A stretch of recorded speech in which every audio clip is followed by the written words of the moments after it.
Pada kesempatan yang pertama sudah dipaparkan oleh Bapak Dr. Insinyur Suprayoga Hadi, MSP, di mana pada pemaparan tadi adalah disinggung mengenai kemiskinan ekstrim ya, masih 1,12 ya, sekitar 12%, ya 1,12%, diharapkan turun menjadi sekitar 0,5%. Kemudian dipaparkan juga oleh beliau, lebih setengah penduduk miskin itu berada di desa ya Pak ya.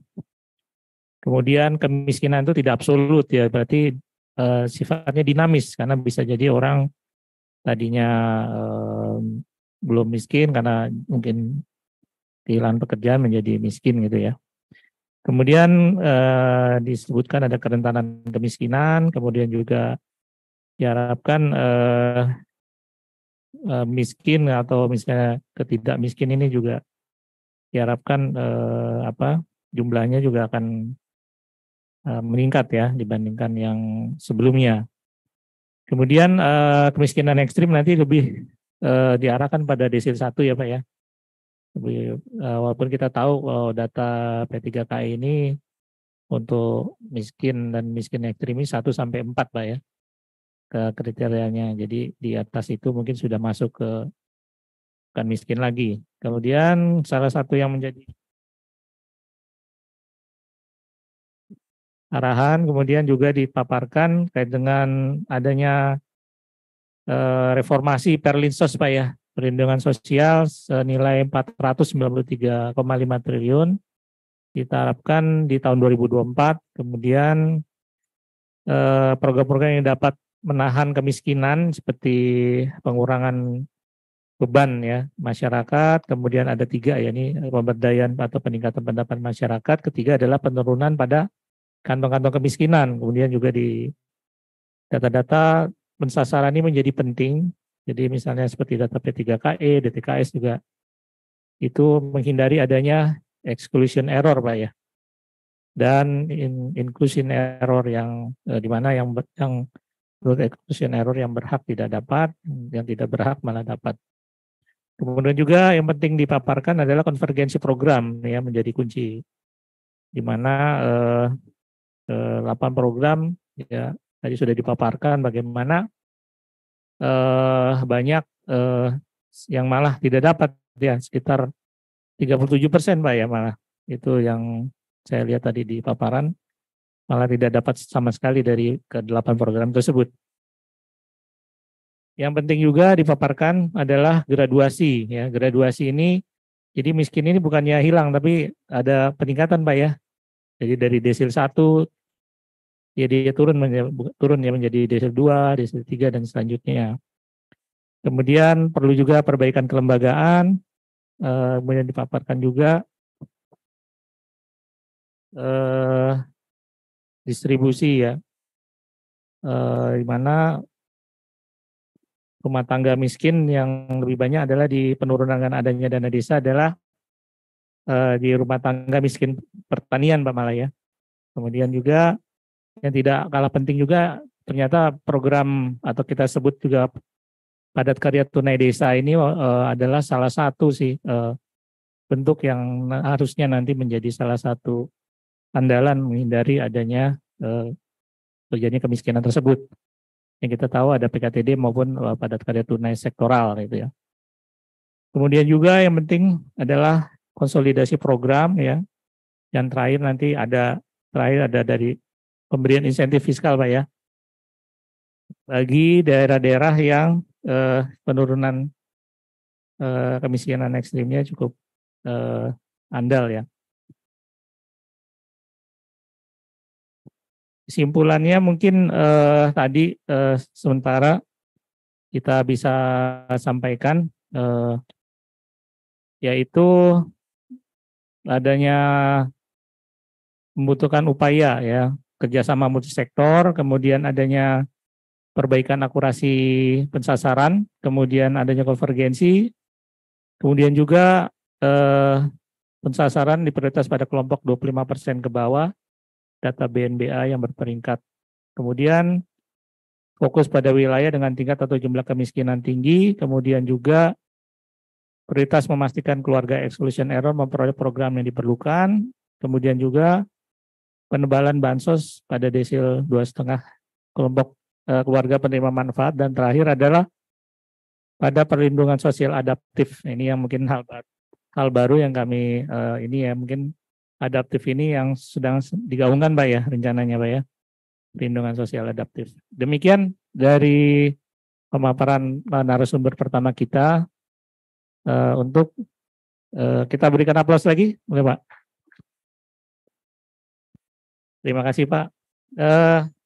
Kita masuk langsung aja Pak, mungkin ke Bapak Adrian yang akan memaparkan pengawasan akuntabilitas keuangan dan pembangunan desa yang dipaparkan pada beberapa waktu dan tempat. Dipersilakan Pak.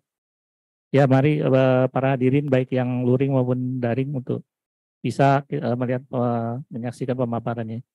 Sudah, persilakan Pak. Terima kasih Pak Yuswan. Yang terhormat Bapak Deputi Seswapres, Dr. Suprayoga Hadi. Yang terhormat Direktur Fasilitasi Pemanfaatan Dana Desa Bapak Lutfi Latif.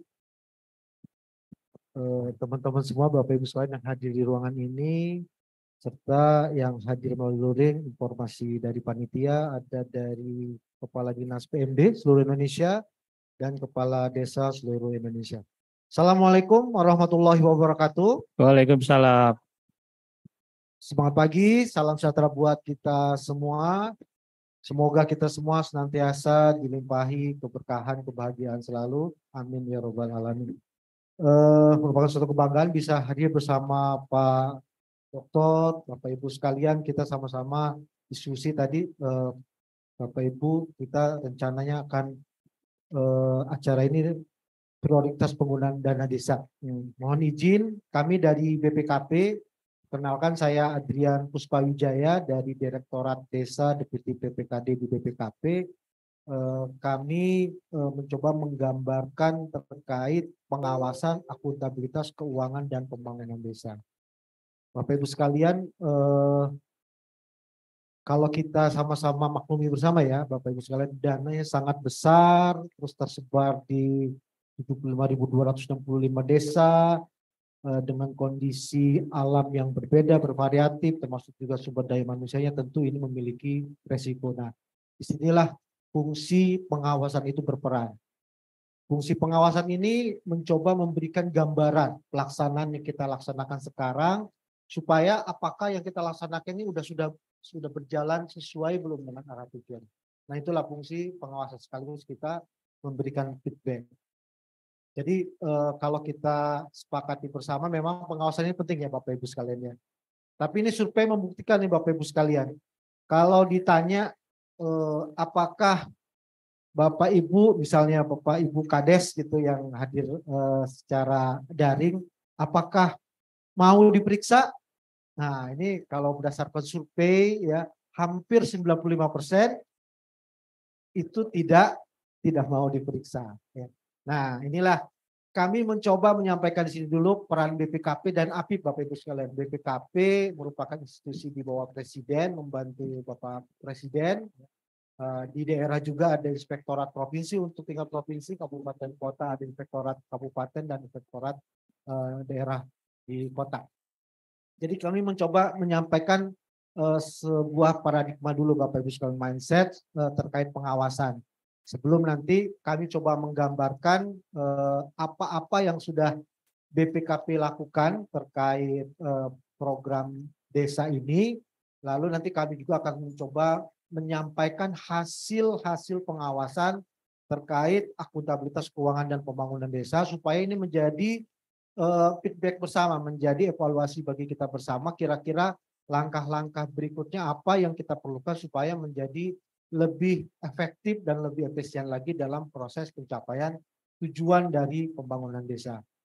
Ini di slide tampak ada arahan Bapak Presiden, ini saya ambil di tahun 2021 pada saat Rakornas Was Intern Bapak Presiden berkenan hadir menyampaikan pesan yang ini masih sangat relevan karena ini merupakan paradigma terkait pengawasan.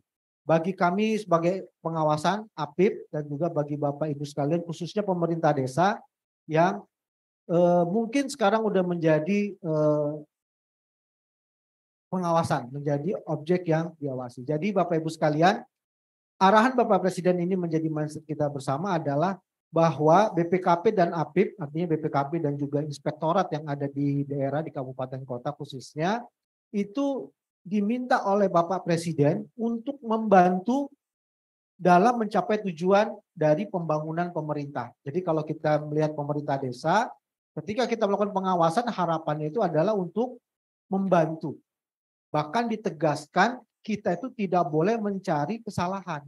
Kita diminta untuk mencegah atau bertindak sebelum terjadinya kesalahan. Nah, ini menjadi pegangan kami di APIP ya. Memang kita terus berproses. Semoga ke depannya kita memang fungsinya optimal dalam rangka membantu dan mencegah sebelum terjadinya permasalahan. Begitu juga dengan Bapak Ibu khususnya di pemerintah desa ketika diperiksa. Soalnya di bawahnya itu ada kerjasama. Jadi jangan sampai misalnya nanti ketika ada pemeriksaan malah kita menghindar.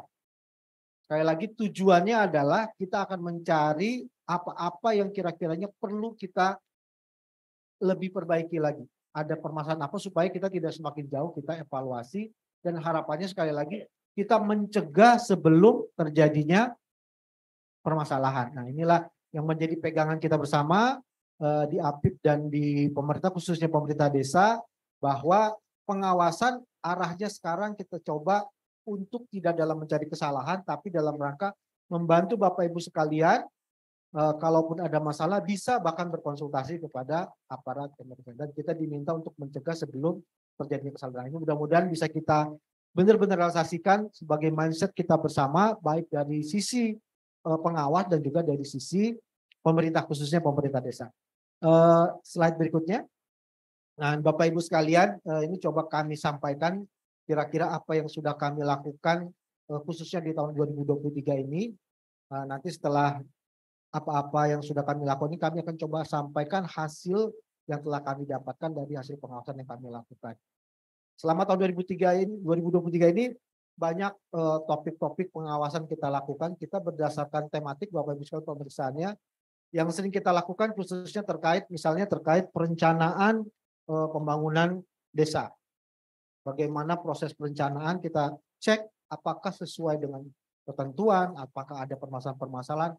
Disitulah kita memberikan masukan-masukan baik di tingkat pusat ataupun teman-teman yang di daerah memberikan masukan langsung ke daerah ataupun langsung ke pemerintah desa. Termasuk juga dengan akuntabilitas keuangan dan aset.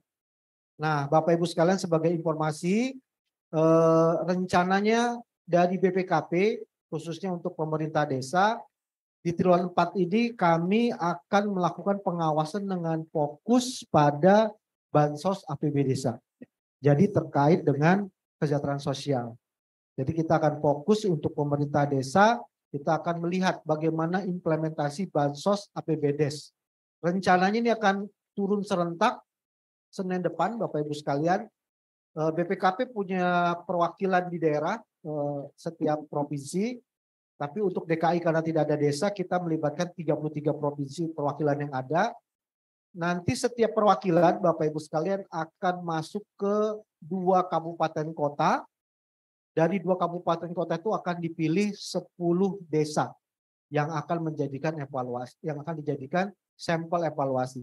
Kami juga melakukan monitoring berdasarkan database Siskudes. Nanti kita coba tampilkan data-data yang kami peroleh berdasarkan analisis database Siskudes secara analisis itu seperti apa. Tapi kami tetap melakukan uji petik untuk mengetahui di tingkat lapangan itu seperti apa permasalahan real dan kira-kira mungkin ada masukan atau feedback dari hasil pengawasan langsung secara di lapangan. Bapak Ibu sekalian, itu rencananya minggu depan nanti Bapak Ibu sekalian nanti akan kita lakukan random sampling ya. Jadi nanti kabupaten kotanya akan dipilih berdasarkan kriteria tertentu termasuk desa 10 desa setiap kabupaten yang akan dipilih. Ada kriterianya juga termasuk nanti kita melakukan semacam kuesioner, ada wawancara kepada penerima KPM BLT Desa. Kira-kira apakah sudah bermanfaat, ada permasalahan apa, tepat sasaran, tepat jumlah, dan lain-lain. Nah, itu kira-kira akan kita lakukan di minggu depan. Masih di slide sebelumnya? Ya. Bapak Ibu sekalian, selain melakukan assurance, Bapak Ibu sekalian, kami di pengawasan juga ada fungsi consulting, baik di pusat ataupun di pemerintah daerah. Nah, kalau untuk di pusat ini kami gambarkan di sini, kita melakukan koordinasi, kolaborasi dengan seluruh mitra atau stakeholder desa di pusat. Kemarin kita sudah melakukan launching ya, Pak Deputi, pada tanggal 31 Oktober kemarin, launching dashboard desa itu dari 6 kementerian di launching. Jadi aplikasi-aplikasi yang ada itu coba dikumpulkan agar menjadi satu aplikasi yang namanya dashboard desa yang ada di Kementerian Kemenko PMK. Lalu kita juga di pusat ini juga di leading sektornya oleh Kemenko PMK. Setiap bulan kita melakukan forum sinergi berupa pembinaan dan pengawasan desa itu setiap bulan di tanggal 17 biasanya. Ini rutin dilakukan dari seluruh kementerian berdasarkan aspirasi ataupun informasi daerah. Kita mencoba membahas kira-kira langkah-langkah selanjutnya seperti apa. Supaya tadi kalau ada permasalahan bisa kita langsung melakukan langkah-langkah koreksi. Nah, ini pun diharapkan Bapak Ibu sekalian, khususnya Bapak Ibu sekalian di Kepala Dinas PMD ataupun di tingkat pemerintah daerah, bisa dilakukan di level daerah. Jadi mungkin inspektorat di daerah bersama kepala dinas DPMD atau dinas terkait dan juga mungkin ada Kanwil DJPB, KPPN ya di daerah bisa bersama dengan mengundang kepala desa, camat ya, bisa membahas secara periodik ya kira-kira permasalahan apa yang dihadapi di daerahnya masing-masing. Selain itu, sebagai fungsi konsultasi, kita juga mengembangkan aplikasi Siskudes yang sudah digunakan oleh Bapak Ibu sekalian di pemerintah desa. Siskudes ini memang dikembangkan dari awal karena kita melihat bahwa pemerintah desa itu jangan sampai sibuk, itu arahan Presiden saat itu, jangan sibuk dengan masalah administratif. Khawatir kalau dikasih keuangan desa dengan manual, ya, nanti sibuk ngurusin administrasi, fungsi pembangunan tadi yang disampaikan oleh Pak Deputi, malah fokusnya lebih ke administratif. Tidak fokus ke bagaimana tadi meningkatkan, mencegah atau menurunkan kemiskinan ekstrim, program BLT desa, stunting, dan lain-lain. Dengan Siskudes ini harapan itu membantu dan sehingga fokus Bapak Ibu sekalian khususnya di pemerintah desa bisa lebih banyak dialihkan bagaimana memikirkan proses pembangunan. Tidak hanya habis waktunya ngurusin SPJ. Walaupun nanti kita lihat, ternyata memang masih ada beberapa hal yang perlu kita perhatikan terkait akuntabilitas keuangan desa. Slide berikutnya. Ya, Bapak Ibu sekalian ini mungkin slide-nya ada beberapa poin ya terkait isu strategis pengawasan yang kita sudah dapatkan. Ada tantangan yang bisa disampaikan, bisa jadi di depan terkait tentang kendali, sumber daya, dan lain-lain. Juga dengan isu strategisnya, tapi pada kesempatan ini mungkin saya ingin fokus pada yang diberi kotak merah saja, yaitu terkait akuntabilitas keuangan dan aset desa. Jadi Bapak Ibu sekalian ini menjadi isu yang perlu kita perhatikan bersama karena berdasarkan hasil pengawasan yang kami lakukan ya bahwa untuk pengelolaan keuangan desa dan juga pembangunan desa itu semuanya sudah ada regulasinya Bapak Ibu ya. Sudah ada regulasinya, sudah ada ketentuannya, dan kita harus bisa memenuhi ketentuan tersebut dengan bisa mempertanggungjawabkan apa-apa yang sudah kita lakukan. Mulai dari perencanaan sampai dengan pertanggungjawaban. Perencanaan, penganggaran, pelaksanaan, penatausahaan, pelaporan, dan pertanggungjawaban.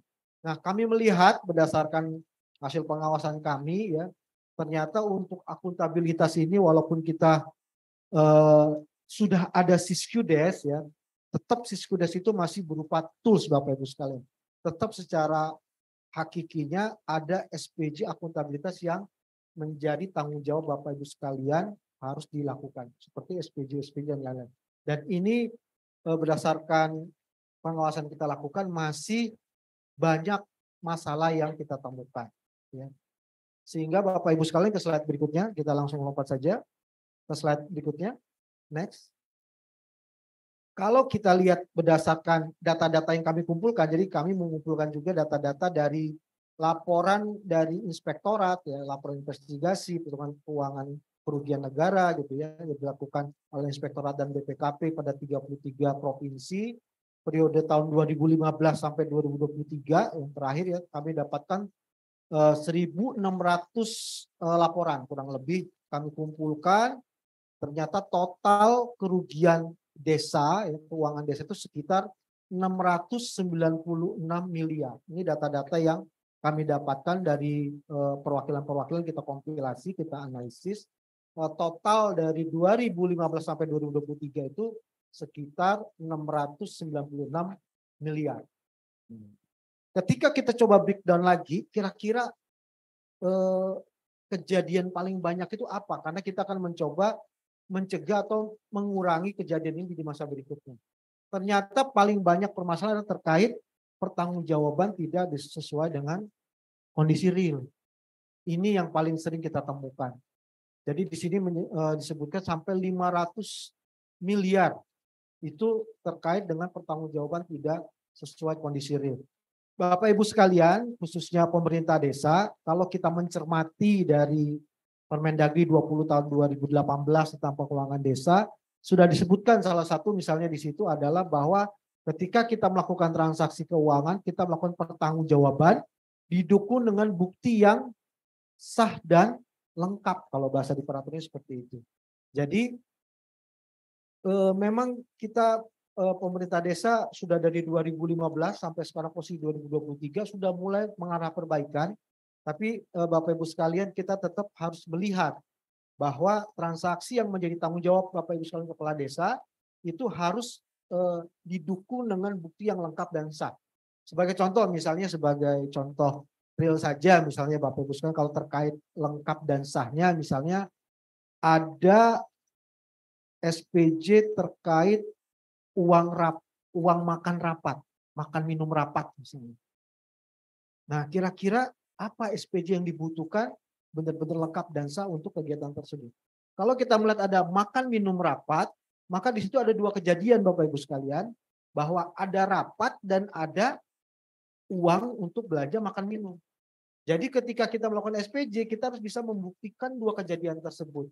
Untuk rapatnya terjadi, ya karena memang esensinya ada rapat dalam rangka mendukung rapat, maka untuk rapatnya ada bukti surat undangan karena tidak mungkin misalnya tiba-tiba muncul gitu ya. Ada surat undangan dulu rapat, terus ada notulen rapatnya dan juga ada absensi. Nah, itu untuk membuktikan satu kejadian berupa rapat. Nah, untuk membuktikan uangnya, nah ini baru kita punya namanya bukti jual belinya atau bukti pembelian. Dan juga nanti ada didukung dengan kwitansi. Itu kira-kira bukti yang lengkap dan sah. Yang sah itu nanti memang berasal dari penyedianya siapa, rumah makannya siapa, atau cateringnya siapa. Termasuk kalau di situ ada bukti perpajakan. Nah jangan sampai salah, misalnya begini Bapak Ibu sekalian, yang sering kita temukan, misalnya ada belanja BBM, belanja barang BBM. Tapi begitu kita lihat buktinya, ternyata buktinya itu tanda terima uang pegawai misalnya.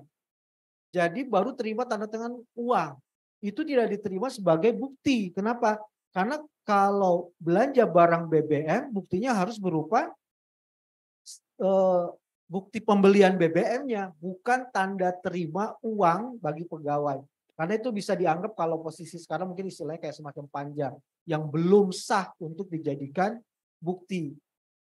Begitu juga kadang-kadang terjadi ada uang makan misalnya kalau beberapa kejadian dulu pernah di pemerintah daerah uang makan tapi buktinya belanja makan minum maksudnya belanja barang tapi tanda tangan SPJ-nya tanda tangan terima uang makan itu tidak benar. Jadi kita kira-kira seperti itu terkait pertanggungjawaban tidak sesuai dan tidak sesuai dengan kondisi. Nah ini memang perlu terus kita lihat ketentuan yang ada. Ini peranan dari Dinas PMD khususnya sebagai pembina dan juga inspektorat bagaimana kita ke depan semakin bisa membantu pemerintah desa dalam mempertanggungjawabkan keuangan sesuai dengan kondisi yang ada. Karena ini nanti ke depan akan menjadi masalah. Slide berikutnya. Slide berikutnya. Nah, Bapak Ibu sekalian, ini sudah menjadi resiko yang kita hadapi, yang memang sejak awal dana desa itu sudah digelontorkan. Ya, ada resiko, ada ketakutan saat itu permasalahan di desa. Nah, berdasarkan laporan hasil pemantauan tren penindakan kasus korupsi tahun 2022 ya, ini dirilis di bulan April kemarin, Februari 2023, disampaikan oleh ICW bahwa tren kasus korupsi di Indonesia itu meningkat. Tapi Bapak Ibu sekalian, ternyata yang perlu kita highlight adalah bahwa peningkatan paling tinggi adalah di pemerintah desa, di sektor pemerintah desa. Nah, inilah menjadi catatan bersama bagi kita. Ini menjadi evaluasi bagi kita. Jangan sampai ini sudah ada arahan seperti ini, kira-kira langkahnya seperti apa supaya jangan sampai semakin meningkat di tahun-tahun berikutnya. Ini menjadi catatan bersama bagi kita semua. Ada peran kepala desa di situ, ada peran pemerintah daerah, dan tentu juga ada peran kami di pusat, khususnya di pengawasan yang menyebabkan kenapa ini masih terus terjadi. Jadi ini memang menjadi catatan bersama, kira-kira apa yang harus kita lakukan. Seperti tadi, langkah awalnya adalah terkait masalah pertanggungjawaban. Nah, kalau kita lihat cek slide berikutnya, Bapak Ibu sekalian. Next slide berikutnya. Nah, kami kemarin mencoba mendata hasil teman-teman perwakilan, database yang ada di pemerintah daerah, database pemerintah desa yang terkumpul di pemerintah daerah. Kami coba kumpulkan, kami coba buat semacam tren yang benar-benar datanya konsisten selama 3 tahun berturut-turut dari 2020, 2021, 2023. Itu terkumpul data yang benar-benar konsisten itu sebanyak 21.545 desa dari database yang ada. Ini coba kita lakukan analisis. Nah, berdasarkan data ini kami akan coba sampaikan analisis hasil nanti di belakang, tapi terkait kualitas database-nya kami coba sampaikan di sini bahwa kalau kita menggunakan realisasi belanja sepertinya tidak ada pembanding, karena pembandingnya itu memang adanya di pemerintah desa dan pemerintah daerah. Yang bisa kita jadikan pembanding untuk kualitas apakah database kita ini sudah bagus atau tidak adalah terkait pendapatan dari dana desa. Dari 21.545 desa, anggaran dana desa itu sekitar 27 triliun, ya, 27 triliun. Nah, kalau kita bandingkan dengan anggaran secara total di sebelah kanannya kita ambil data dari Simtrada yang ada di DJPK itu sekitar 70 triliun kan anggaran dana desa. Jadi kita sekitar 30% lagi, kira-kira kurang lebih seperti itu. Anggarannya seperti itu, kita coba cek pencatatan realisasi pendapatannya. Kenapa? Karena dana desa itu ditransfer langsung dari KPPN ke rekening kas desa. Nah, berdasarkan data yang ada, posisi per 30 Juli misalnya, yang sudah disalurkan ke desa, dana desa itu sebanyak 40 triliun atau 57%. Catatan di Siskudes, berdasarkan data yang ada, kalau kita rata-ratakan itu 52%. Nah, artinya di bulan Juli itu range-nya tidak terlalu jauh. Tapi ketika kita lihat di bulan Agustus dan September, data catatan penyaluran dana desa yang sudah diterima oleh pemerintah desa tentunya itu kurang lebih sekitar 72% rata-ratanya. Tapi database yang kita dapatkan ketika kita cek ternyata hanya 54% saja. Jadi ada perbedaan yang signifikan kurang lebih 18%. Artinya apa? Ada pendapatan masuk ke dana desa masuk ke pemerintah desa, tapi tidak segera di input. Kenapa ini penting? Karena Siskudes itu Bapak Ibu sekalian, kalau kita tidak mencatat pendapatan, kita tidak mungkin bisa melakukan pencatatan belanja. Karena ada kontrol-kontrol, ada pengendalian di Siskudes, belanja akan dikeluarkan kalau memang dananya tersedia. Jadi bisa dibayangkan posisi dana desa udah diterima 72%, tapi yang tercatat di Siskudes masih 54%. Dipastikan realisasi belanjanya di bawah 54% khususnya untuk dana desa. Artinya apa? Di sini ada transaksi keuangan yang delay. Nah, ini yang perlu kita perhatikan bersama. Biasanya Bapak Ibu sekalian, kalau kita tertib, semuanya lancar, biasanya kita menginput itu gampang. Ini catatan kita bersama, biasanya kalau yang agak sulit untuk menginput itu kalau ada masalah di SPJ. Ya. Ketika kita ada masalah di SPJ, ada kekurangan bukti dan lain-lain gitu ya. Nah itu untuk menginputnya itu kita ragu-ragu tuh, sehingga kita mundur. Nah inilah yang perlu kita sama-sama menjadi perhatian ya, dari Dinas PMD dan juga pemerintah desa, bagaimana kita mulai dari sekarang kita untuk terkait akuntabilitas keuangan SPJ kita mulai disiplinkan, tidak terlalu lama dari transaksi yang dilakukan. Kenapa? Ketika transaksi terlalu lama tidak diinput, maka ini menjadi suatu indikasi jangan-jangan ada masalah. Dan kalau itu semakin berkumpul di akhir tahun, ini akhirnya apa? Akhirnya ada hal-hal yang menyimpang dari yang seharusnya dilakukan. Kira-kira begitu Bapak Ibu sekalian, ini menjadi catatan kita bersama ya untuk transaksi-transaksi di dalam Siskudes bisa kita lebih disiplinkan. Nah, apalagi kita sudah didorong untuk menggunakan Siskudes online. Ya.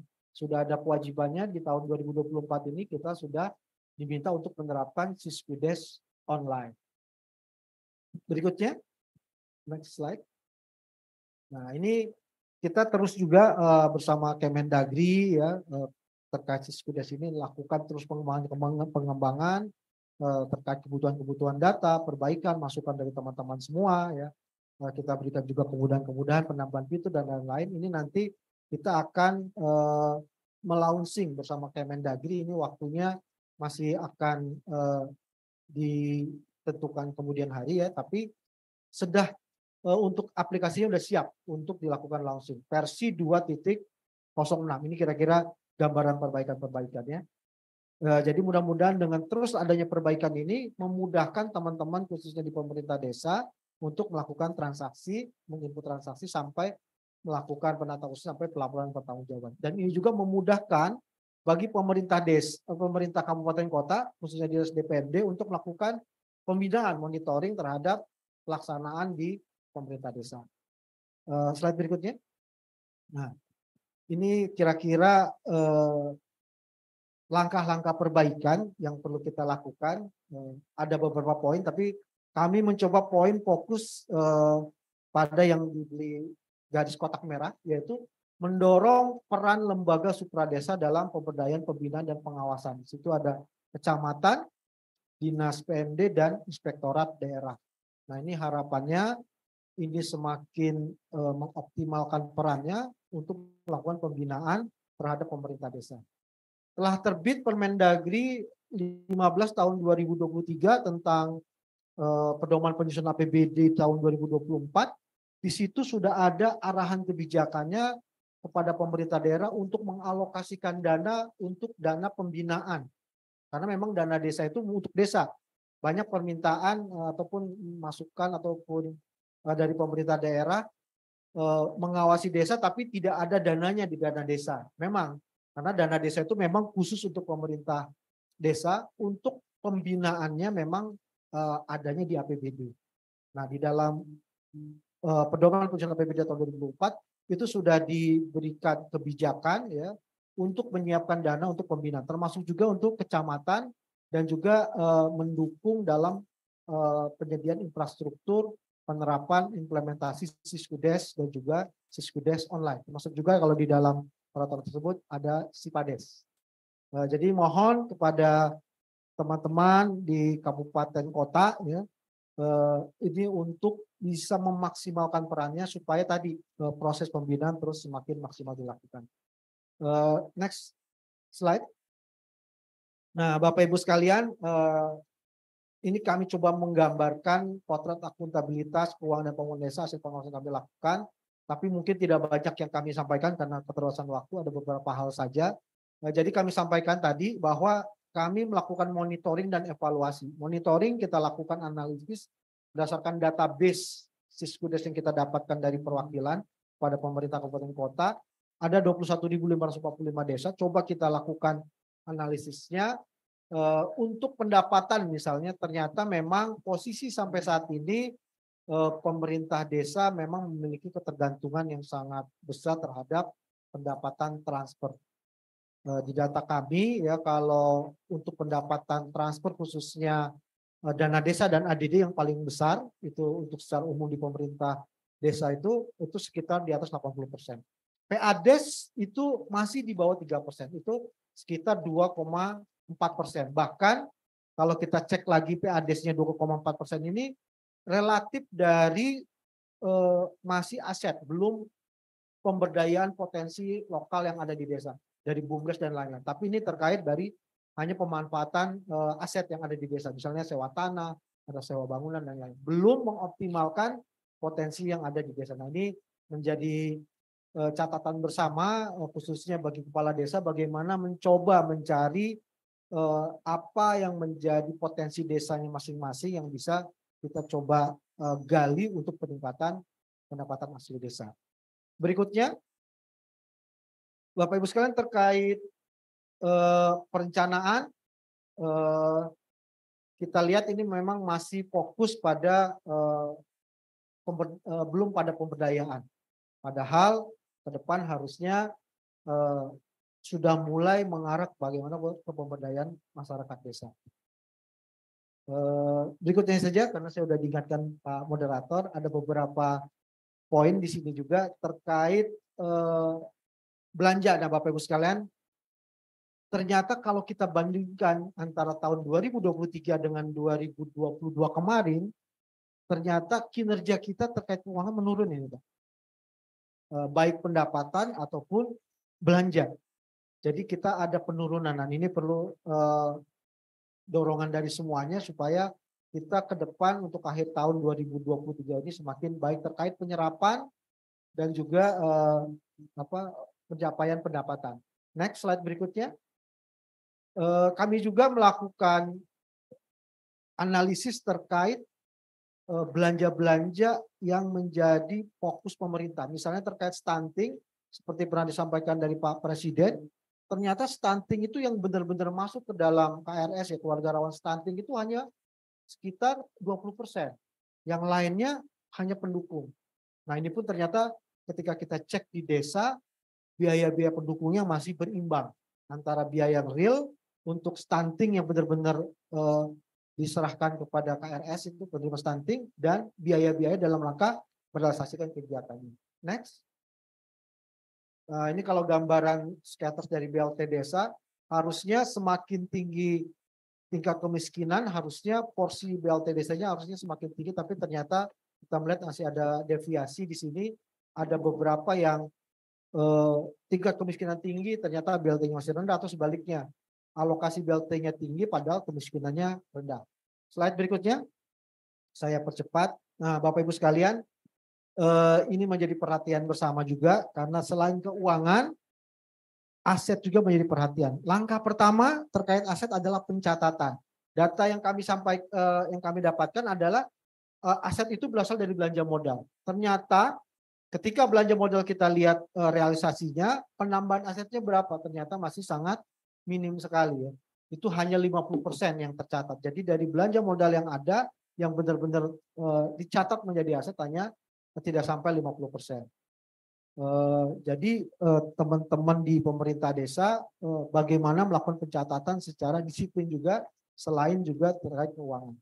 Langkah awal adalah melakukan inventarisasi. Dan berikutnya, slide terakhir. Ya, Bapak Ibu sekalian, yang bisa kami sampaikan, mudah-mudahan ini bisa menjadi catatan bersama, baik dari pemerintah desa, pemerintah kabupaten kota, dan kami juga di tingkat pusat, untuk melihat fenomena-fenomena data yang ada seperti ini, kira-kira langkah perbaikannya seperti apa. Mungkin itu yang bisa kami sampaikan. Terima kasih, saya kembalikan ke Pak Yuswan selaku moderator. Assalamualaikum warahmatullahi wabarakatuh. Waalaikumsalam warahmatullahi wabarakatuh. Kita beri aplaus dulu kepada Pak. Terima kasih Pak Adrian yang sudah melakukan sebagai narasumber kedua pada hari ini, sudah memaparkan terkait dengan ada rencana BPKP ke depan seluruh perwakilan akan melakukan sampling ya terhadap per masing-masing perwakilan, yaitu ada 2 kabupaten dengan masing-masing perwakilan 10 desa Pak ya.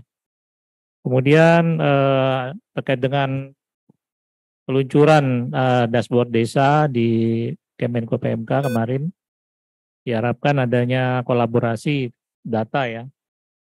Kemudian juga dipaparkan terkait Siskedes ya. Siskedes ini sudah makin ini ya, makin dikembangkan terus sehingga ada versi 2.06 ya Pak ya. Sudah dirilis belum Pak ya? Belum dirilis, masih di update. Kemudian dipaparkan juga adanya kerugian negara ya karena ada penyalahgunaan, karena apa tadi terkait dengan akuntabilitas pertanggungjawaban yang belum benar ya, sekitar 696,76 miliar. Ini jumlah yang sangat-sangat cukup signifikan ya untuk kita. Kemudian juga diantaranya itu pertanggungjawaban tidak sesuai dengan kondisi real sebesar 506 miliar. Itu tadi dari hasil kompilasi data 21.000 desa Pak ya. Jadi dari data Siskedes yang bisa diolah ya berdasarkan hasil analisa BPKP bisa didapatkan data-data tersebut. Kemudian dalam pertanggungjawaban Siskedes itu ya tentunya bukti-bukti yang bisa dipertanggungjawabkan ya. Jadi tidak hanya sembarang saja. Jadi harus memang bukti terutama dari pihak ketiga juga harus dilampirkan. Jadi tidak hanya bukti internal ya. Itu yang kurang valid lah tentunya. Kemudian juga akan diusahakan ya Siskedes online ini mulai 2024 Pak ya. Nanti diharapkan bisa rilis. Kemudian adanya dana terkait dengan penurunan pendapatan ya dan belanja year on year dibandingkan dengan 2022 Pak ya. Itu juga menjadi perhatian dari BPKP.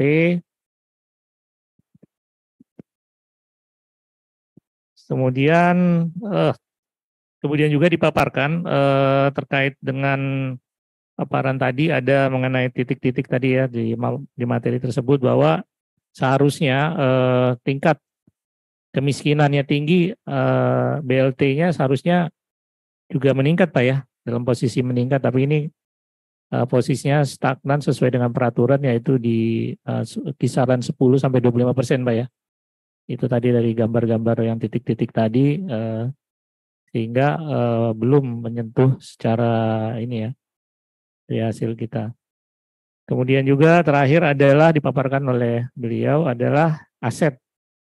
Ini penting sekali aset ya, terutama dengan perlunya dilakukan inventarisasi. Jadi benar berdasarkan hasil pengamatan BPKP, ya, banyak desa yang belum melakukan inventarisasi ataupun belum ada peraturan-peraturan pendukungnya Pak ya, mungkin itu.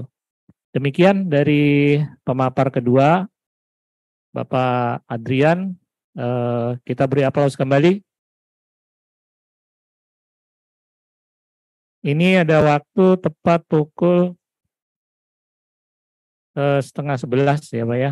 Kita ada waktu 1 jam lagi ya Pak ya. Itu dari MC. Jadi mungkin nih ada peserta kita dari daring dan luring ya. Mencapai 1.000 lebih kalau di YouTube ya. Kalau di mana ini mencapai 800-an ya. Cukup banyak nih Pak. Pesertanya ada dari kepala desa, DPMD ya, seluruh Indonesia. Kemudian juga ada dari kementerian lembaga terkait ya. Nah ini kita buka sesinya pada hari ini. Mohon nantinya sebutkan dari mana ya. Mungkin kalau nanti ada pertanyaan-pertanyaan via ini dari mana dan ditujukan kepada siapa gitu pertanyaan tersebut. Itu mungkin ini sudah tampil di layar ya. Ini dari pemerintah desa Telukawur, Jepara, Jawa Tengah, via Zoom ini pertanyaannya adalah apakah daerah bisa membuat program sendiri untuk P3KE? Kemudian pertanyaan kedua dari Bapak Franky Naisali ya, ini dari mana nih? Nggak ada ya asalnya. Kenapa dalam Big Data P3KE tidak ada masukan data hasil pendataan SDGs desa dari Kemendesa? Nah, ini dia. Kemudian lagi pertanyaan ketiga, P3MD Timur Tengah Selatan mungkin ini maksudnya ya. Dari Bapak Joni Tamonop. Nah, pertanyaannya adalah data P3KE umumnya tidak tepat sasaran sehingga desa menggunakan data yang ada di desa untuk diberikan BLT. Mohon penjelasan Pak. Mungkin dari ketiga pertanyaan ini kami berikan dulu kepada narasumber pertama Bapak. Izin. Silakan Pak, waktu dan tempat. Terima kasih.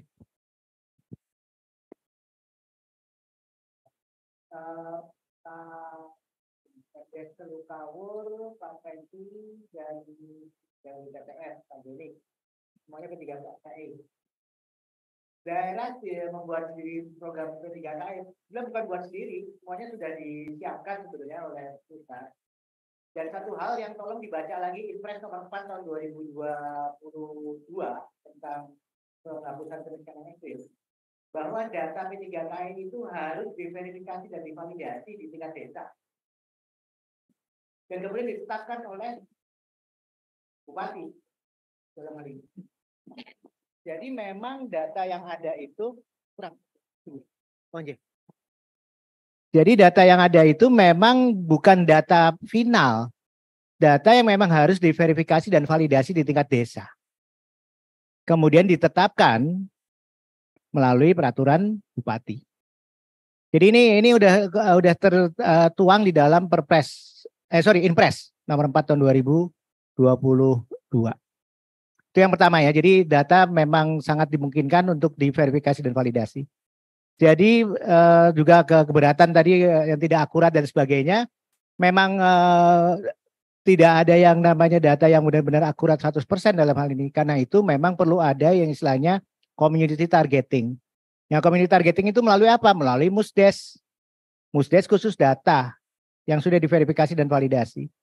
Jadi data-data itu istilahnya data balikan, itu nanti kemudian disampaikan lagi ke tingkat kabupaten, kemudian ke tingkat pusat, kemudian baru ditetapkan melalui peraturan kepala daerah. Jadi itu Bapak Ibu sekalian, ini yang terkait dengan data P3 tadi.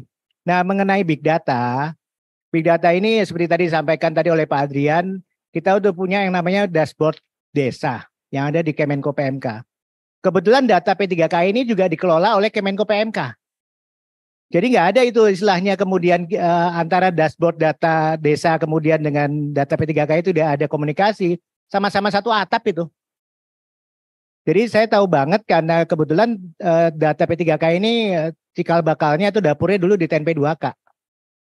Jadi kami yang menyusun ini semua kemudian kita sampaikan ke Kemenko PMK supaya disinergikan juga dengan data dashboard desa. Jadi ini satu hal yang merupakan klarifikasi bahwa di tingkat pusat ini pun kita juga selalu berkoordinasi, termasuk juga saya rasa di tempatnya Pak Ivanovic ya di BPI ya Pak Lutfi ya, itu data SDGs desa itu saya pikir juga selalu dijadikan salah satu rujukan untuk memverifikasi dan klarifikasi data P3KE yang ada di tingkat desa. Jadi itu Bapak Ibu sekalian, saya rasa kita mencoba mempunyai data P3KE ini sebagai data pensasaran yang sudah berperingkat. Karena kalau kita menggunakan DTKS itu tidak berperingkat. Nah ini makanya kita kemarin kemudian sudah sepakat dengan teman-teman di Kemensos untuk memadupadankan antara data P3KE dengan DTKS. Supaya BPKP juga nggak bingung gitu. Nanti untuk ini pakai ini DTKS atau pakai ini P3KE ini. Nah sekarang P3KE ini sudah dipadupadankan dengan DTKS. Jadi DTKS sekarang kalau di lapangan itu sudah sebagian besar sudah berperingkat lagi istilahnya. Sudah punya desilnya lagi Pak. Nah yang penting desilnya kan kita kan fokus ke yang namanya P3KE kan kemiskinan ekstrim itu kan desil 1 soalnya. Begitu kita buka DTKS nggak punya desil soalnya. Nah kita gunakan data P3KE sebagai pelengkap ataupun untuk memperingkat lagi yang namanya DTKS tadi. Karena bantuan sosial kan tetap menggunakan DTKS soalnya. Ya kan? Bako, PKH, segala macam kan tetap menggunakan DTKS. Tapi DTKS kalau sudah berperingkat lagi, maka dia udah jelas detil saldonya seperti apa. Kelompok sasaran yang dapat dan seterusnya untuk itu. Jadi itu Pak Kades, Pak Franky dan Pak Joni yang bisa saya klarifikasi mengenai hal ini. Jadi kuncinya adalah verifikasi dan validasi di Musdes khusus untuk data P3KI. Sebelum nanti ditetapkan di peraturan kepala daerah untuk itu. Terima kasih. Ya, terima kasih atas jawaban dari Bapak narasumber utama Pak Prayoga, Dokter. Jadi memang tadi sudah dijelaskan bahwa memang sudah ada kolaborasi Pak ya. Jadi dari data DTKS menjadi P3KE karena ada pemeringkatan Pak ya terkait dengan desil-desil tadi. Jadi kalau di P3KE ada bisa bergeser dari desil 1, desil 2, kalau nggak ketemu desil 1-nya sudah nggak ada, naik Pak ya kayak desil 2 kalau nggak salah gitu Pak ya. Ya graduasi lah itu yang istilahnya sudah tadi di dalam paparan Bapak Deputi. Mungkin kita buka dulu yang mau dari bagaimana panitia, apa perlu juga pertanyaan dari dalam? Ya, bisa raise hand untuk yang di dalam ruangan. Jika ada pertanyaan tolong nanti sebutkan nama, kemudian dari direktorat mana atau silakan kalau ada yang dari peserta di luring sini yang bukan daring, coba silakan dari sisi kiri saya atau dari sisi kanan saya. Tidak ada ya. Kalau tidak ada langsung aja kita kembali ke daring, yaitu pertanyaan dari untuk narasumber BPKP, yaitu dari Pak Angkus Kusman, Ciamis, Jawa Barat ya.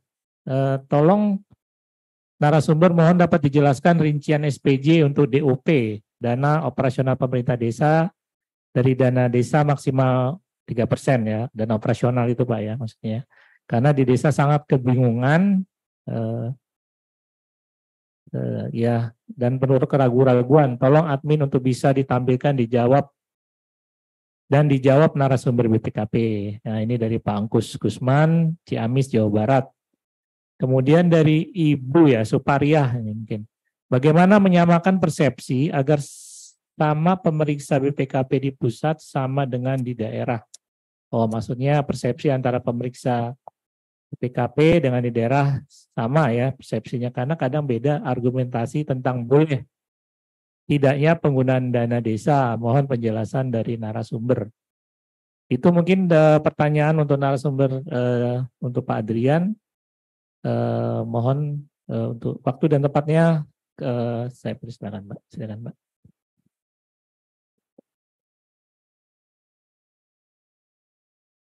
Terima kasih Pak Yuswan. Ada 2 pertanyaan yang tampak di layar. Yang pertama dari Ciamis, Jawa Barat, Pak Angkus Kusman ya, pemerintah Desa Lakbok melalui YouTube, dan juga dari Ibu Supariah. Yang terkait pertama, Bapak Ibu sekalian, rincian SPJ untuk DOP, dana operasional pemerintahan desa, dari dana desa maksimal 3% itu masih bingung seperti apa, bagaimana peng-SPJ-annya. Bapak Ibu sekalian, kita sudah ada aturannya terkait apa-apa saja terkait dana desa 3% itu digunakan buat apa. Ini buat pemerintahan desa ya Bapak Ibu sekalian, untuk koordinasi misalnya untuk apa, permasalahan koordinasi, juga untuk ada mencegah kejadian yang lebih besar lagi ya, misalnya depan permasalahan sosial dan lain-lain ya. Yang penting Bapak Ibu sekalian yang perlu kami sampaikan di sini adalah SPJ itu sesuai dengan kondisi aslinya seperti apa. Kalau misalnya terkait koordinasi, misalnya berupa perjalanan dinas misalnya sebagai contoh aja, maka yang menentukan adalah siapa orang yang berangkat.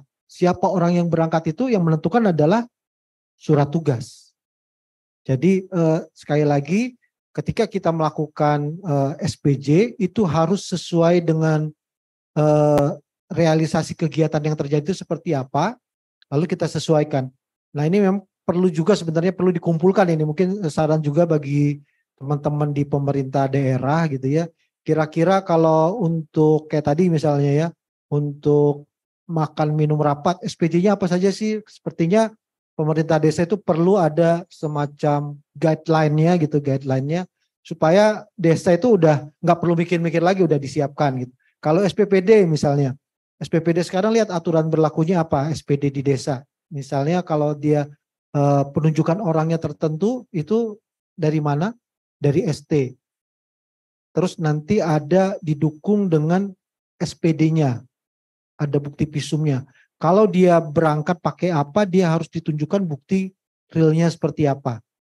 Jadi kita lihat orang itu berangkat karena apa, dan ketika dia mengeluarkan berapa besarnya itu ada bukti yang menunjukkan. Kalau dia pakai pesawat, misalnya kalau harus keluar kota, keluar provinsi misalnya, maka pakai bukti pesawat. Kalau dia misalnya pakai kendaraan, ada bukti BBM-nya misalnya. Nah itu yang perlu menjadi perhatian bersama.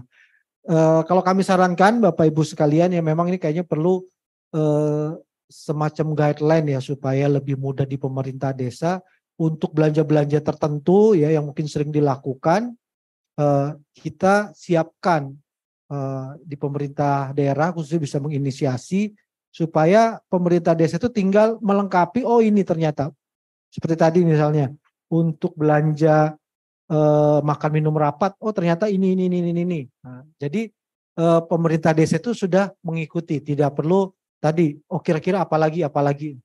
Itu kira-kira gambarannya, tapi sekali lagi yang kami ingin sampaikan adalah SPJ sesuai dengan kondisi real yang ada di lapangan, yang benar-benar kita lakukan. Lalu yang berikutnya terkait penyamaan persepsi pemeriksa BPKP pusat dan daerah, karena kadang-kadang beda. Nah ini memang kejadian Bapak Ibu sekalian. Kami juga suka dikomplain ini. Kadang-kadang kita masuk misalnya ya, kita menyampaikan seperti ini gitu. Oh kok kata yang sebelumnya begini. Jangankan dengan beda instansi ya. Misalnya datang, kemarin inspektorat bilangnya begini, kok BPKP begini. Kadang-kadang di instansi yang sama juga beda. Datang tiba-tiba minggu berikutnya atau beberapa bulan berikutnya beda juga. Nah, kita lihat dulu Bapak Ibu sekalian, karena untuk pemeriksaan itu kita ada istilah namanya kriteria. Intinya pengawasan pemeriksaan itu adalah membandingkan antara kondisi real di lapangan yang benar-benar terjadi dengan kriterianya apa. Kriterianya itu biasanya yang dipegang adalah peraturan. Peraturan memang kadang-kadang berubah. Nah, jadi Bapak Ibu sekalian yang jadi masalah kadang-kadang ketika disampaikan oleh orang A seperti ini kita ikut. Kita disampaikan orang B kita ikut, tapi kita nggak tahu dasarnya. Sehingga menurut si A, menurut si B gitu.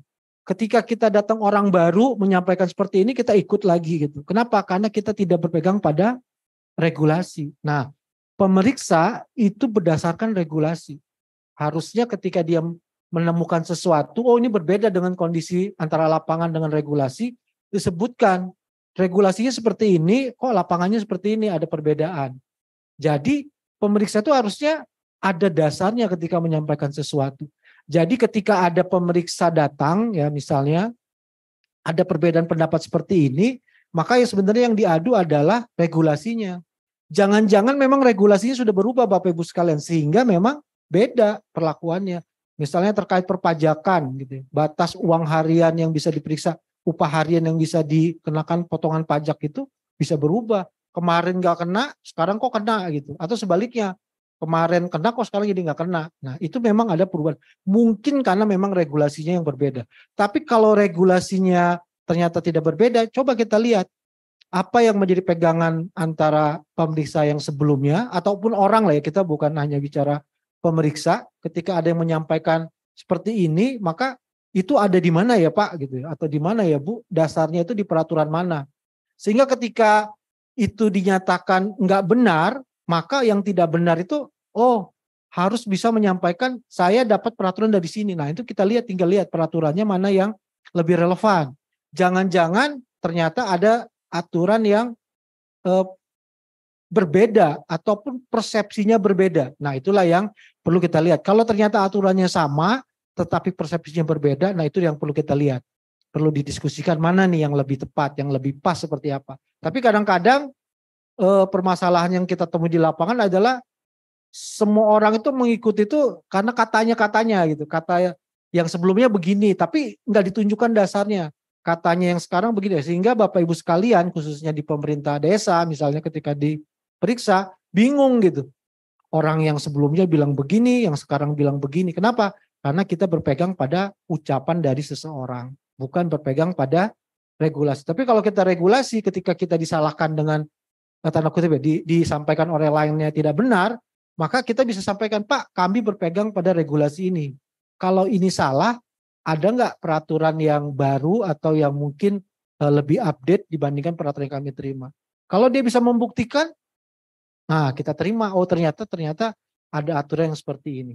Kalau dia tidak, nah jangan-jangan memang kita yang berpegang pada aturan. Maka sekali lagi sebaiknya kita berpegang pada regulasi ya, bukan berpegang pada orang apa pemeriksa sekalipun ya, supaya kita tidak terombang-ambing mana yang benar, kenapa orang yang sebelumnya begini, kenapa yang sebelum begitu, tapi kita memang berpegang pada regulasi yang berlaku.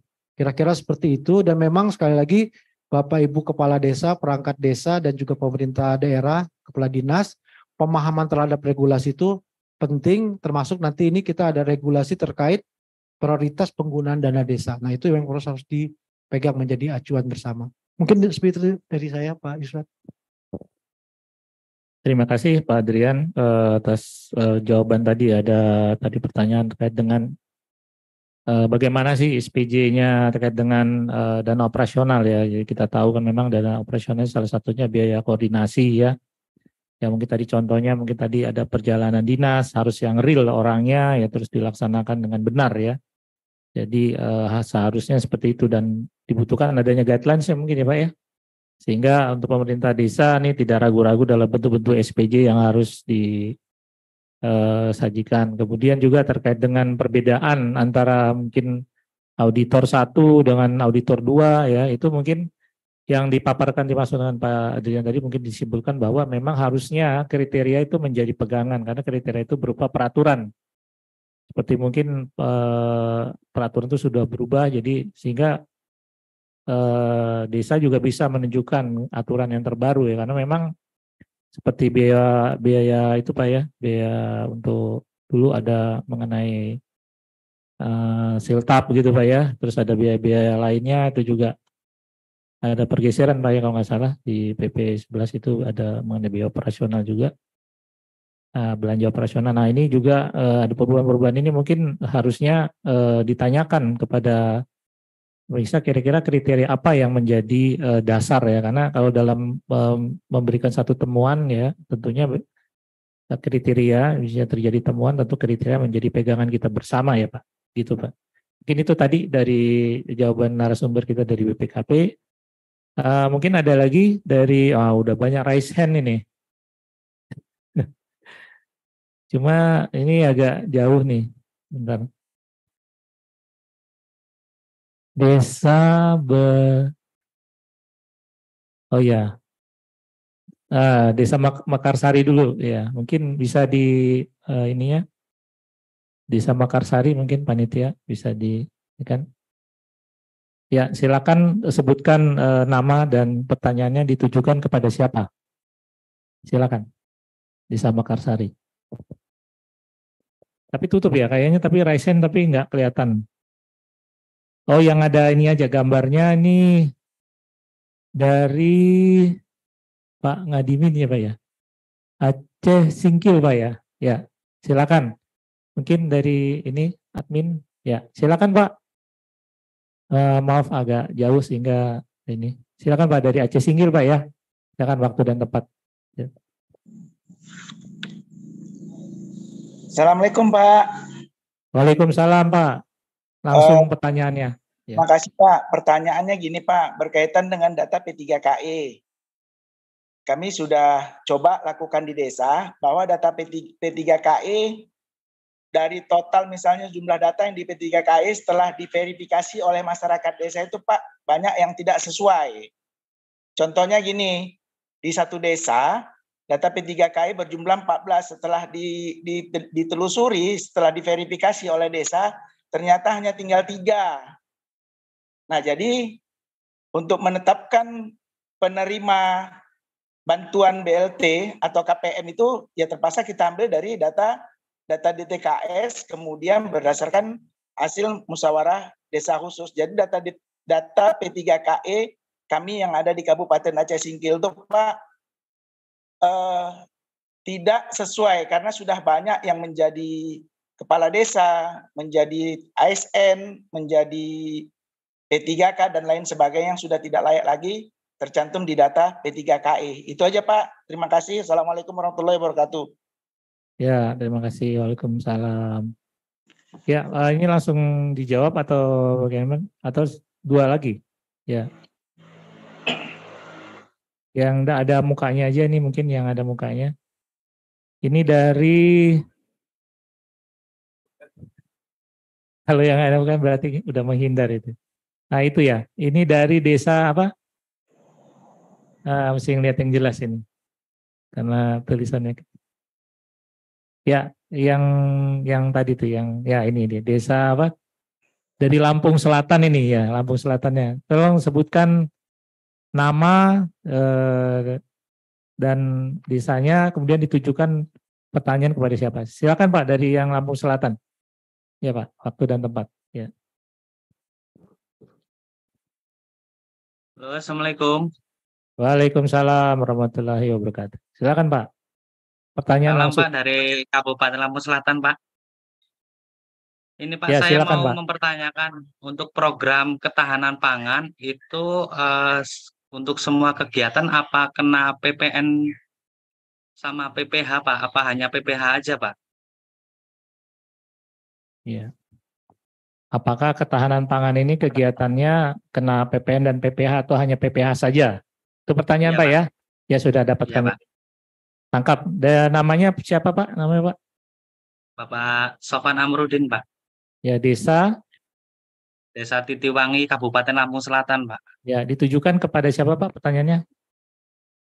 Kepada BPKB. Ya. Iya, BPKD Pak. Oke, ya Pak. Terima kasih Pak. Satu lagi mungkin Ya Pak, terima kasih Pak. dari ini yang sudah siap siapa? Ini dari admin yang ada gambarnya.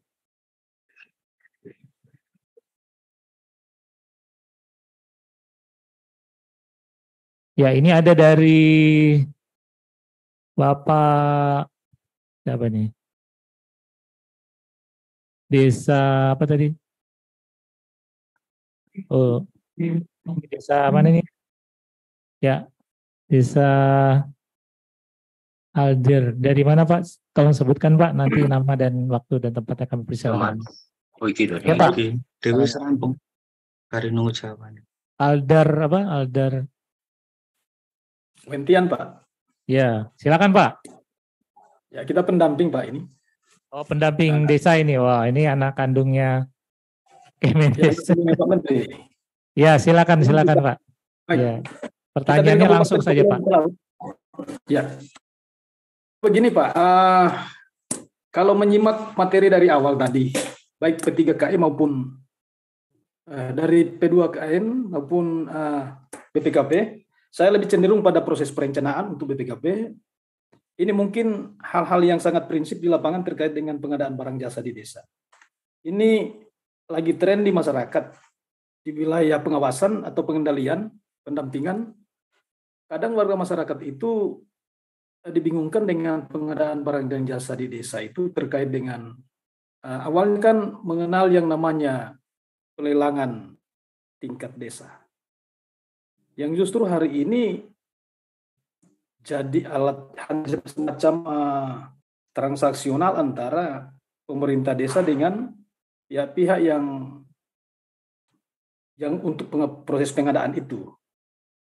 Nah ini mungkin untuk BPKP kami butuh penjelasan secara detail terkait dengan pengadaan barang dan jasa di desa itu dalam hal perencanaan itu mungkin perlu kejelasan yang sedetail mungkin ini atau pemahaman yang lebih substantif sehingga tidak dikakukan dengan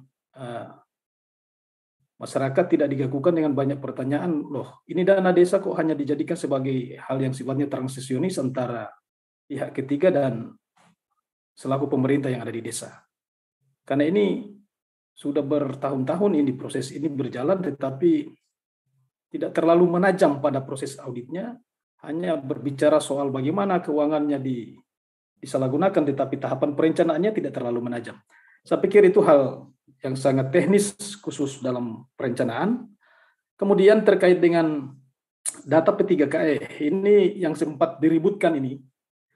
Karena begini, kadang data P3KE memang benar ini menjadi data standar karena menggunakan desil, kriteria desil 1, 2, dan seterusnya. Tetapi kadang setelah diverifikasi di lapangan ternyata tidak seperti itu.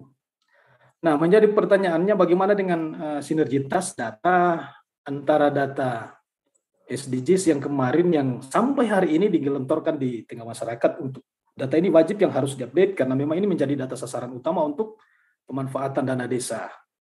Nah, terkait dengan data P3KE bagaimana sinergitasnya dengan data ini? Itu mungkin yang menjadi pertanyaan rujukan ke Pak Supriyado yang dari P2KN tadi, kemudian Prayoga. Yang dengan prayoga, yang terkait dengan perencanaan itu ya, itu tadi hal pengadaan barang dan jasa di desa itu jangan sampai kesan transaksionis antara pemerintah desa dengan pihak ketiga ini memang menjadi bisnis internal yang terjadi dalam kegiatan pembangunan maupun kemasyarakatan yang ada di penyelenggaraan pemerintahan yang ada di desa. Sudah kami tangkap, Pak. Itu. Ya, sudah kami tangkap, ya. Ya, terima kasih pada 3 penanya ini yang raise hand ya. Jadi memang pertama mungkin karena narasumber kita sedang izin, yang kita langsung ke BPKP saja dengan Pak Drian untuk menjawab tadi terkait dengan ketahanan pangan ini. Bagaimana? Apakah hanya PPH-nya saja gitu ya, atau dengan PPN-nya atau dua-duanya, atau bagaimana? Mungkin minta kejelasan itu terkait dengan kegiatan ketahanan pangan, Pak ya tadi ya. Silakan Pak, mungkin bisa dijawab.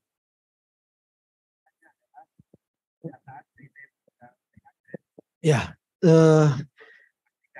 saya coba menjawab pertanyaan dari Pak Sopan ya, dari Kabupaten Lampung Selatan, Kalianda nih, terkait untuk belanja ketahanan pangan, bagaimana PPN dan PPH-nya.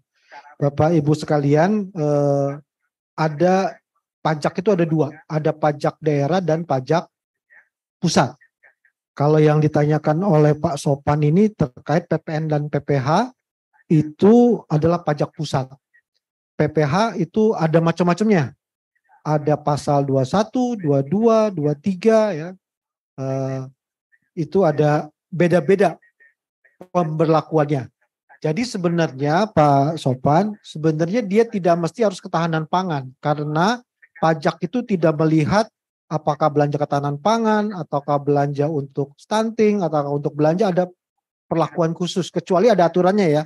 Misalnya dibebaskan, tapi secara umum dia tidak melihat dari untuk program apa, tapi sepanjang transaksi itu terkait misalnya pembayaran honor, mendapatkan penghasilan bagi uang pribadi, maka dia kena pasal 21. Apapun programnya, ketahanan pangan atau stunting atau program yang lain-lain gitu ya, itu sepanjang ada pemberian uang tambahan penghasilan kepada penerimanya orang pribadi kena pasal 21.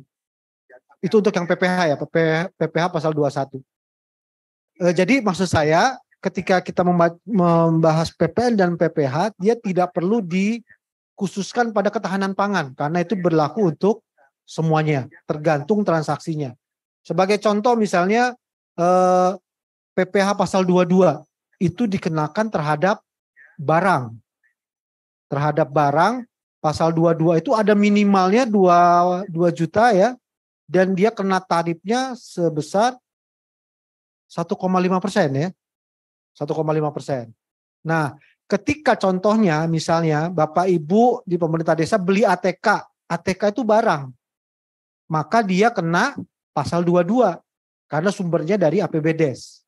Maka dipotonglah 1,5% kalau nilai transaksinya di bawah 2 juta. Sekali lagi ini tidak terkait ketahanan pangan ataupun kegiatan tertentu. Tapi transaksi ketika kita membeli barang dia kena pasal 22. Nah, kalau dia terkait barang juga, kalau dia barangnya BKP ya barang kena pajak, maka dia kena PPN. Nah, kena PPN itu posisi sekarang dulu batasannya 1 juta, sekarang batasannya 2 juta. Tarifnya dulu 10%, sekarang 11%. Nah, inilah tadi salah satu contoh peraturan yang berubah.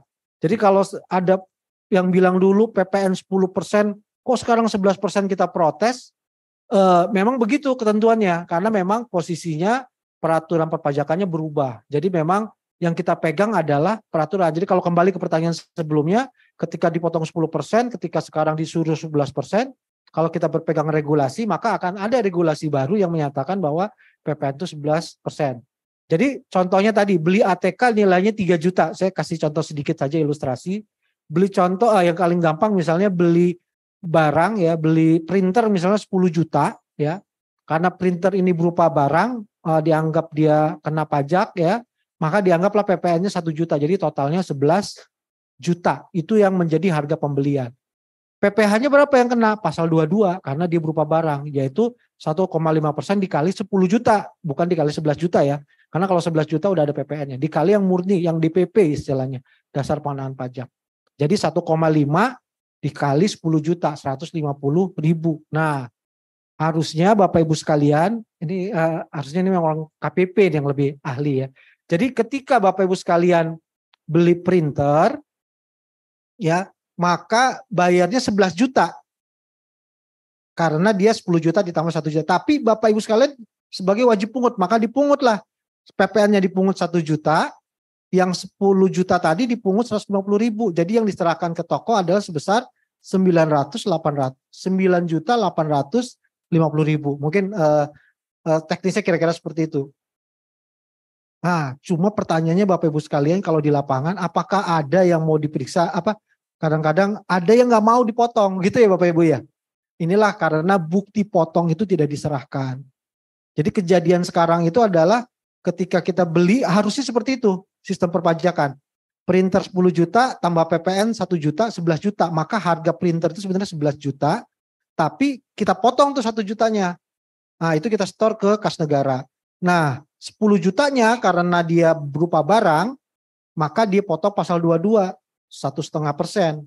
150.000. Maka dari 10 juta dipotong 150.000. Jadi yang benar-benar diterima oleh toko adalah 9.850.000. Yang 1.150.000 disetor ke kas negara. Nah itu harusnya diberikan bukti potong. Nah permasalahannya kadang-kadang karena kita tidak menyerahkan bukti potong, banyak penyedia yang nggak mau dipotong pajak. Itu real yang di lapangan. Inilah yang memang perlu ada sama-sama kesadaran. Ketika bendahara potong pajak harusnya diserahkan potong pajak. Termasuk yang satu hal lagi, saya kasih contoh terkait makan minum. Karena ini suka jadi masalah. Karena ini ada PPN dan PPh. Kita lihat juga ada pajak daerah.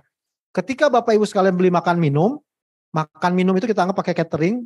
Kalau dipakai catering itu anggap jasa, maka pasal 23. Pasal 23 sebesar 2%. Tanpa ada batasan. Kira-kira seperti itu. Nah, ketika kita melakukan jasa catering, beli makan minum, maka kita potong pasal 23 sebesar 2%. Apakah kena PPN? Nah ini dia. Kalau untuk makan minum dia bukan PPN, bukan pajak pusat, tapi pajak daerah. Maka dipotongnya 10% ya, tapi disetornya ke kas daerah. Jangan disetornya ke kas negara. Karena sekali lagi beda antara pajak pusat dan pajak daerah. Khusus untuk catering, makan minum ya, pajak hotel restoran itu adalah wilayah dari pemerintah daerah. Nah inilah yang memang perlu ada sosialisasi. Nah kembali saran kami adalah pemerintah desa itu seperti tadi ada transaksi buktinya apa. Ketika perpajakan juga ada contoh-contohnya supaya pemerintah desa itu kalau dengan contoh mungkin lebih gampang. Ya ada contoh kasus ilustrasi. Nah itu ada semacam panduannya itu diserahkan ke desa. atau mungkin sekarang di YouTube ataupun di internet bisa di-download mungkin Bapak Ibu sekalian. Tapi kayak lagi ini peran pemerintah daerah juga, ini peran di perpajakan juga ya untuk mensosialisasikan terkait bagaimana kewajiban perpajakan bagi bendahara di desa. Jadi ada pasal 21, pasal 22, 23, PPN, ada pajak daerah, itu tentu perlakuannya berbeda tergantung transaksi yang dilakukan. Ya, tidak mendasar oh ini ketahanan pangan apapun. Ya, kalau Bapak Ibu sekalian ketahanan pangan beli mesin misalnya, beli alat diserahkan ke masyarakat. Maka alat itu dianggap barang karena pasal 22 dan PPN. Kira-kira seperti itu. Lalu jadi kira-kira cukup ya Pak Sophan, teman-teman semua. Memang secara lebih teknis mungkin ada penjelasan khusus sebenarnya ke pemerintah desa. Karena apa? Karena salah satu titik kritis tadi selain yang pertanyaan kedua terkait PBJ memang perpajakan.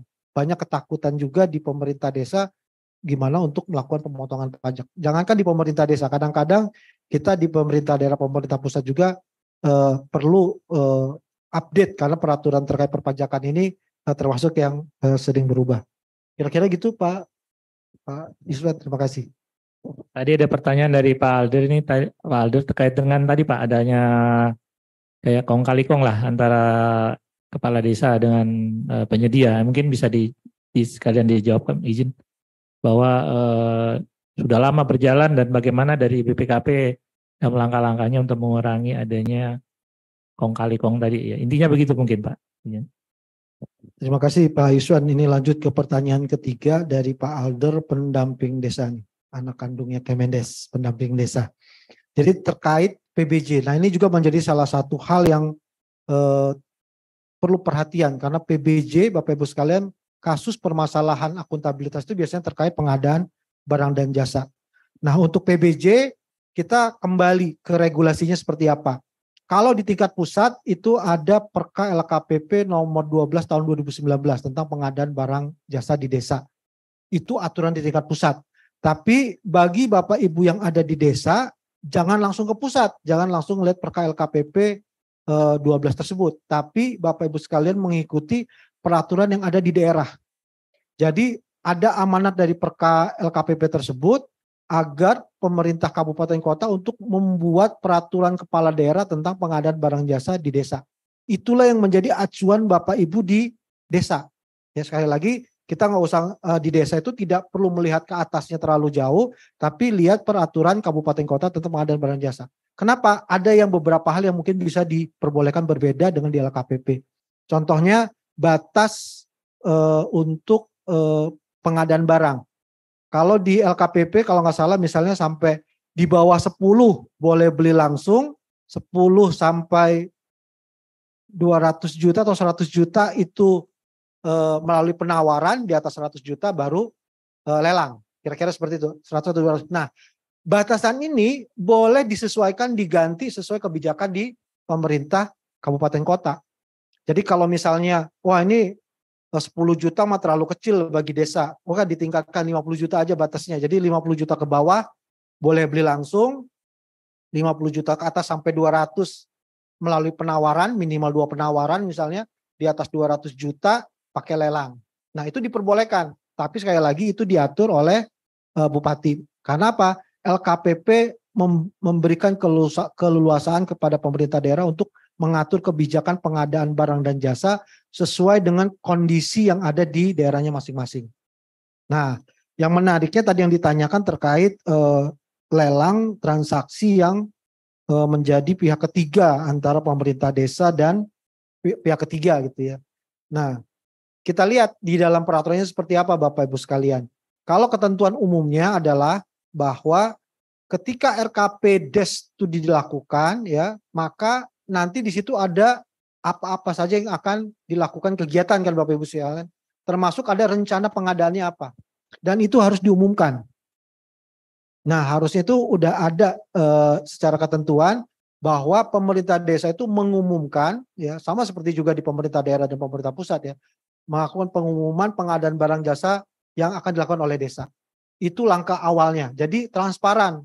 Pemerintah desa itu mengadakan apa itu diumumkan. Itu ketentuan yang ada di LKPP. Harusnya ini pun diadop oleh pemerintah kabupaten kota. Kenapa? Pemerintah kabupaten kota ketika menyusun membuat peraturan tentang pengadaan barang jasa desa harus mengacu ke perkara LKPP tersebut, nggak boleh berbeda. Yang bisa dilakukan adalah mendetilkan, termasuk memberikan contoh-contoh dokumen, memberikan contoh-contoh formulir yang bisa digunakan oleh desa. Sekali lagi, ini peran dari pemerintah kabupaten kota mengakomodir kira-kira kebutuhan apa yang diperlukan oleh desa. Sehingga desa tidak perlu mencari-cari lagi nih dokumen berita acara negosiasi, dokumen surat penawaran seperti apa. Nah, itu kita siapkan di dalam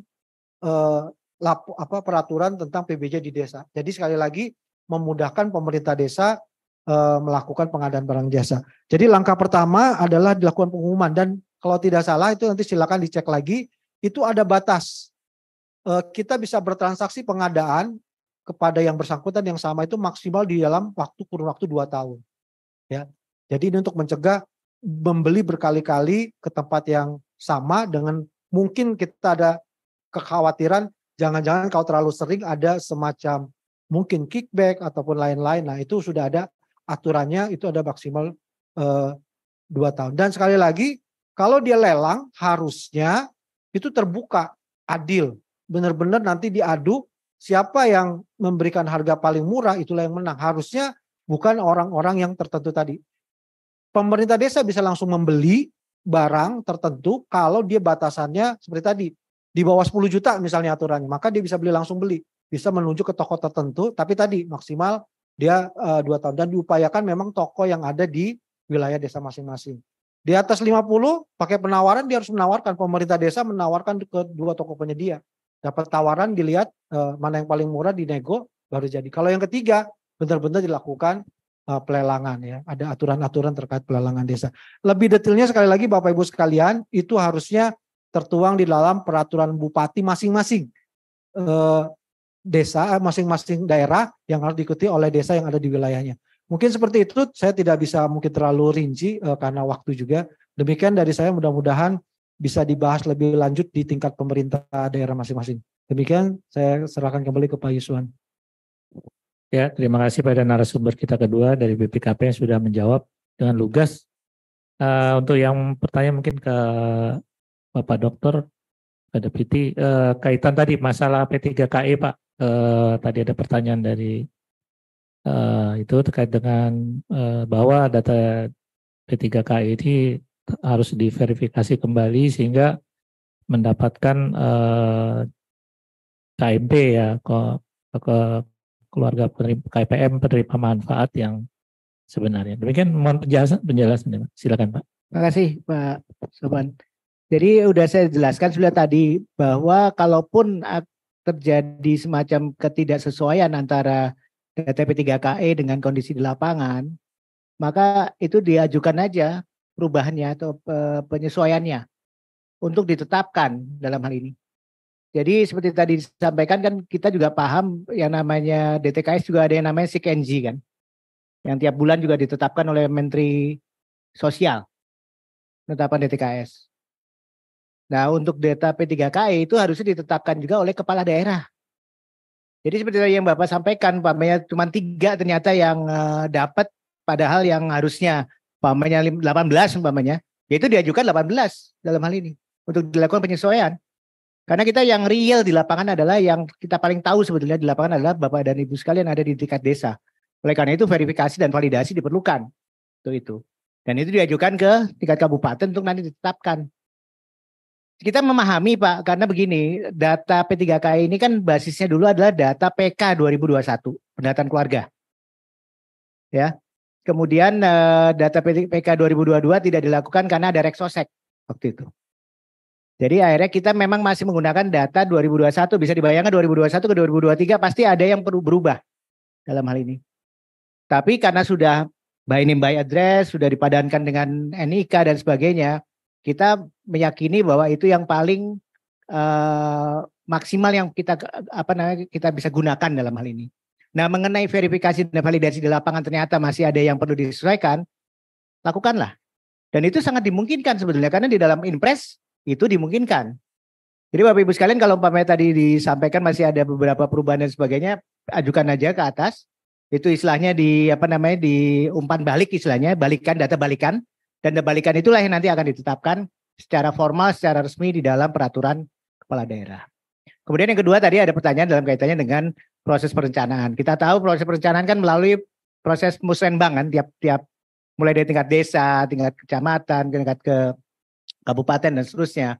Nah, apa yang dijadikan rujukan bagi pelaksanaan musrenbang, termasuk pemanfaatan dana desa, itu menggunakan data pensasaran yang baku.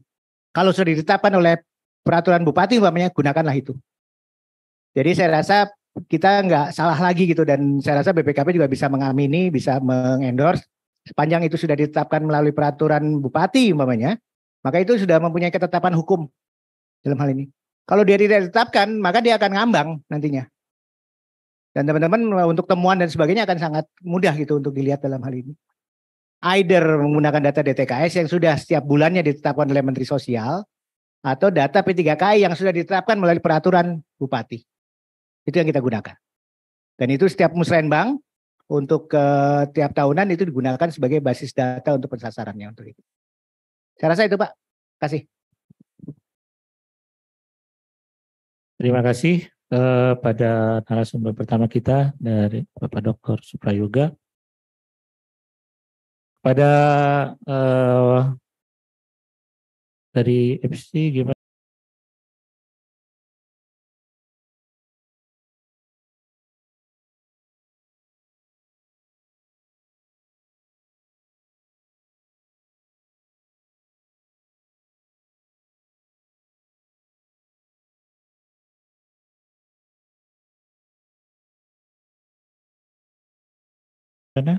Masih ada waktu kita?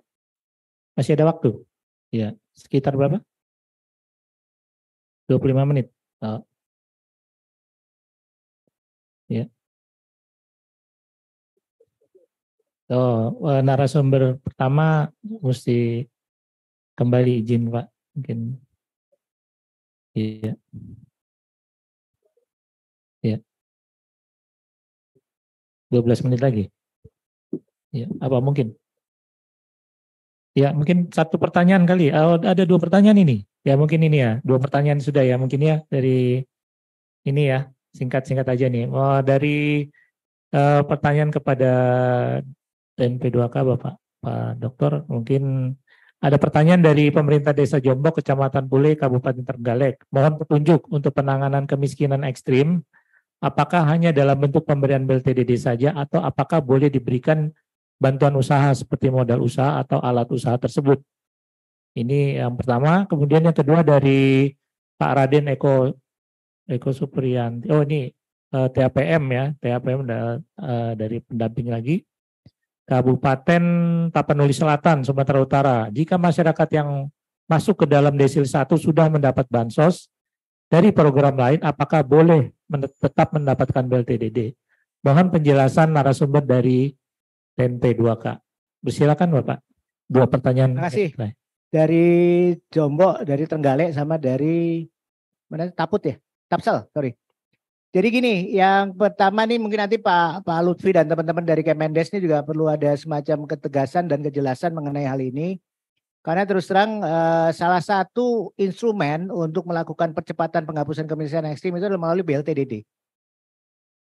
Jadi kalaupun mereka sudah dapat ya namanya bansos itu kan karena mereka memang entitled untuk dapat bansos karena memang mereka dikategorikan miskin ekstrim. Karena itu seperti tadi saya sampaikan bahwa pendekatannya memang tidak satu-satu, tapi bisa tiga-tiganya dalam hal ini. Dia bisa dapat bantuan pengurangan beban, dia juga bisa dapat bantuan pemberdayaan ekonomi, dia juga bisa dapat untuk pengurangan kantong-kantong kemiskinan. Jadi bisa secara simultan paket secara lengkap dalam hal ini. Yang kejadian adalah apabila kita hanya satu, kemudian kita tidak jaga konteks ekonominya umpamanya, maka dia akan kemudian jatuh lagi gitu dalam hal ini. Jadi ini yang saya pikir kita perlu memahami bahwa kenapa pendekatan yang kita ataupun strategi yang kita berikan itu adalah strategi yang paket lengkap. Kalau enggak tidak akan selesai gitu penuntasan kemiskinan ekstrim ini dalam hal ini. Jadi apalagi tadi Desil 1. Desil 1 ini kan sebenarnya sudah merupakan komitmen kita untuk kita keroyok bareng-bareng. Ya toh? Bisa dari dalam sisi bansosnya kita berikan, ya termasuk PKH mereka juga masih dapat. Tapi ada yang saya bilang tadi filling the gap sebetulnya dana desa ini. Hal-hal yang masih memang memerlukan tambahan, suntikan untuk bisa menjaga mereka supaya tidak jatuh lagi. Nah itu sebetulnya peluang dari BLTDD ini sangat tinggi untuk itu. Jadi dua-dua pertanyaan ini saya pikir kita bisa simpulkan bahwa sangat dimungkinkan dukungan dari BLTDD ini untuk bisa melengkapi apa yang sudah diberikan oleh bansos dan oleh bantuan-bantuan sosial yang sifatnya reguler selama ini. Terima kasih. Iya Pak, terima kasih atas tanggapan dari narasumber DNP2K Bapak Dr. Suprayoga bahwa memang dibutuhkan keroyokan Mbak ya, keroyokan bahwa untuk Desil 1 ini mesti harus di 2024 ke depannya harus sudah tidak ada. Jadi demikian. Oh ada pertanyaan ya? Nanti siang, sesi siang katanya. Simpan pertanyaannya. Oke ya, mungkin kita beri aplaus dulu kepada dua narasumber kita. Ada yang sudah menjawab dengan lugas kaitan dengan ininya. Demikian sebelum saya tutup dengan pantun lagi. Boleh Pak izin? Ada gelas, airnya luber. Ya, gelasnya jatuhnya nyaring. Maka rendang gampang didapat. Terima kasih kepada narasumber, peserta luring dan daring. Semoga acara hari ini bermanfaat.